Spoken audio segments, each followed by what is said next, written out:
Well, if you've been with us this week on Live at 5, you have seen us unveil new polls from Talk Business and Politics in the key races in this year's election. Well, today is the grand finale, we'll call it. New numbers in not one, not two, but all four congressional races. Roby Brock is here to show you. And this is important polling, too, because it's the first polling of the year in these races.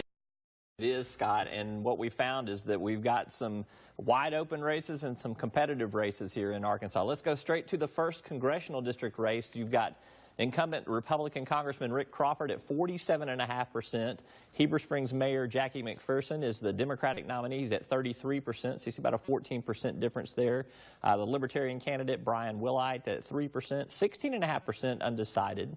In the second congressional district, it's a dead heat. There's lots of ways to slice these numbers up. French Hill, the Republican nominee, 44%. Patrick Henry Hayes, former North Little Rock mayor, 43%. Debbie Standifer, the Libertarian, at 3%, 10% undecided. It's the smallest undecided of the block.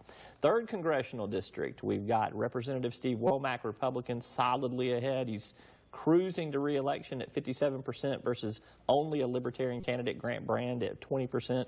I think that big undecided of 23% is really more of Democrats wanting to vote for someone but not sure who. Yeah. And in the fourth congressional district, this one may have been the most surprising to me.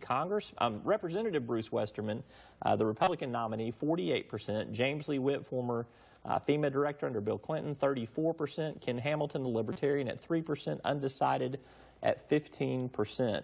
Now, obviously, with this fourth district race right here, it's a big, expansive district. There is lots of opportunity for that race to either cement or change. And you caution in your release talking about these polls is there really hasn't been a lot of campaign TV ad revenue spent yet. You think that could make a difference, but looking at these numbers, James Lee Witt does have a lot of ground to make up. He does, but remember what happened in the Republican primary where Tommy Mall, we had him in single digits with Bruce Westerman knocking on 50%, and in 3 weeks' time, that race got very tight. I will say this, though, Representative Westerman's in good shape if you look at the crosstab numbers with independent voters. With his base of Republican voters, they are voting very, very strongly with the Republican in that race. And so James Lee Witt's got to start spending some of this campaign cash that he's got and making a difference.